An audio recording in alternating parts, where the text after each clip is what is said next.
Well, today it's a day in June, the summer 2024, modern times, and this is a park along Lake Michigan. You can see the blue-gray waters back there. They're way hundreds of yards down there, down a wooded slope here in this park.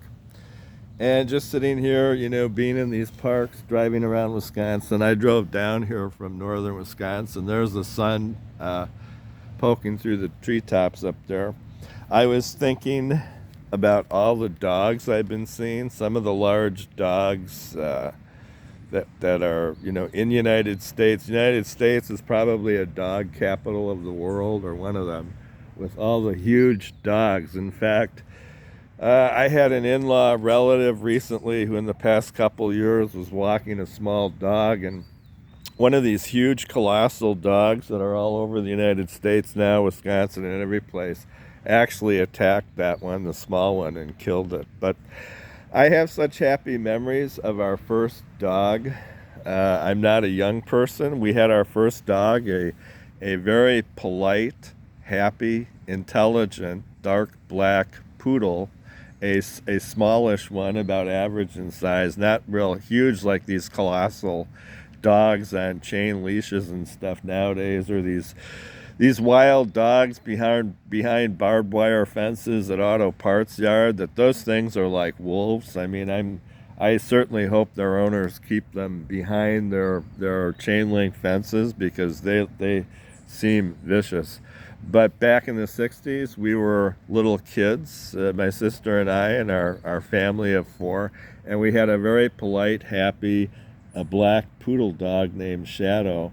And I really, just sitting here at the park, the best way to do something like this is really to write it out as a script or an essay, but I'm disorganized and never do that. So these have all been off the top of my head. So I do take requests. I have had some requests. So here's a request I got: a voice from outer space telling about Shadow, our favorite dog.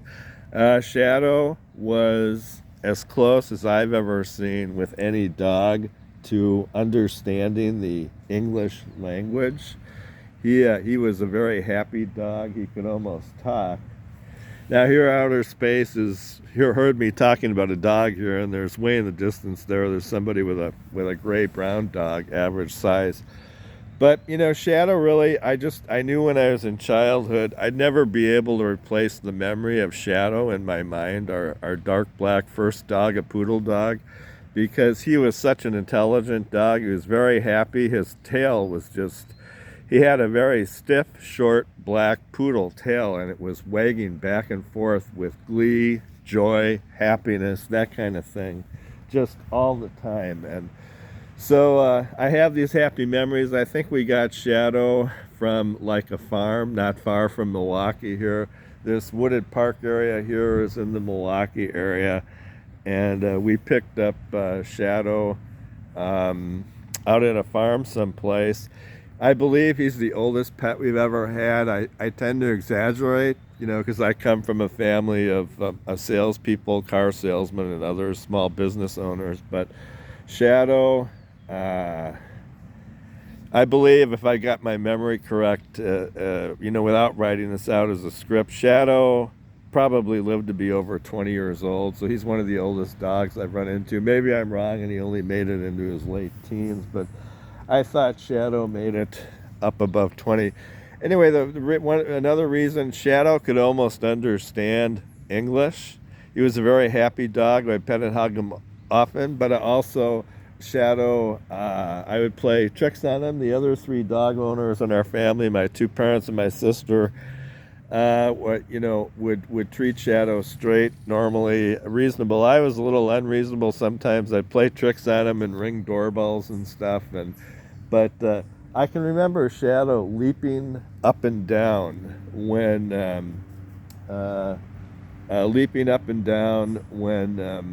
our parents' car would pull into the driveway. He was a very special dog. He was attached to our mother. He'd follow her around all the time. Here now, since I'm talking about dogs, they're sending other dogs here from outer space. I really have nothing planned with them. Those are strangers. I don't know them. But they get messages from outer space to, follow me around when I do some of these videos. So anyway, impromptu, off the cuff, responding to a request here. Now that got him to go away, or he was going to come over here with some other kind of dog, and I'm not a dog expert. I was going to show over and over again, I'm not an expert on dogs. I'm just telling a personal memory here, responding to a request.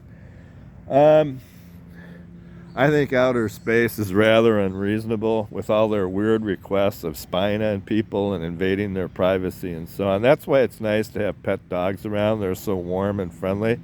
And I just, contrasting with Shadow, how big they are nowadays, the large colossal dogs where they can actually attack your small dog if you have one and kill it.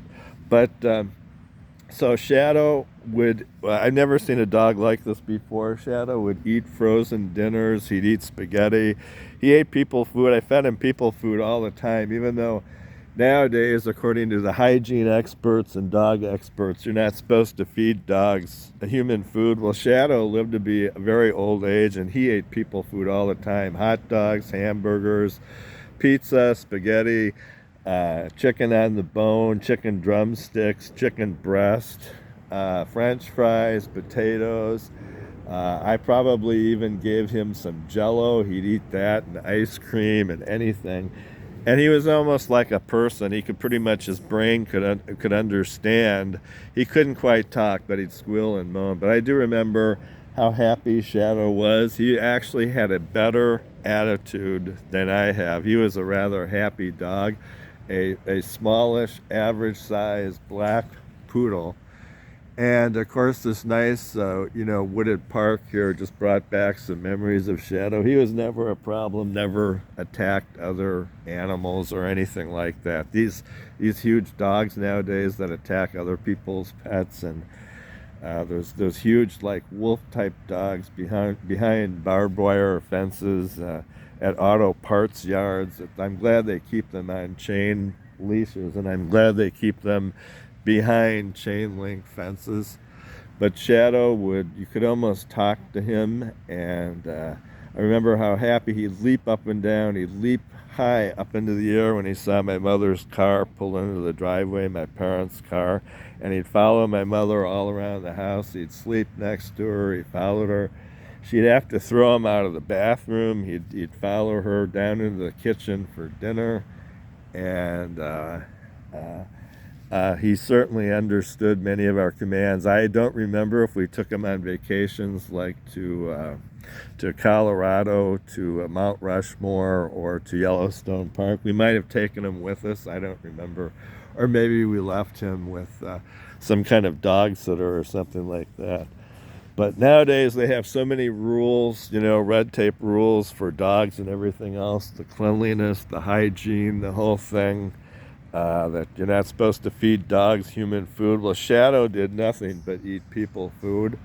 And we have several nurses in our family. They don't like it when I mention it. They've been on Dean's List. One of them, my half-sister, had a master's degree in nursing and taught nursing at a technical college here in the Milwaukee area throughout decades, much of her career. But Shadow, I can remember him leaping up and down inside the house, following us around, watching us grow up when we were kids. And he was a rather clean dog. And if you criticized Shadow or ridiculed him or insulted him, which I did sometimes, I was really the only one who played tricks on him, who had some trash talk for him.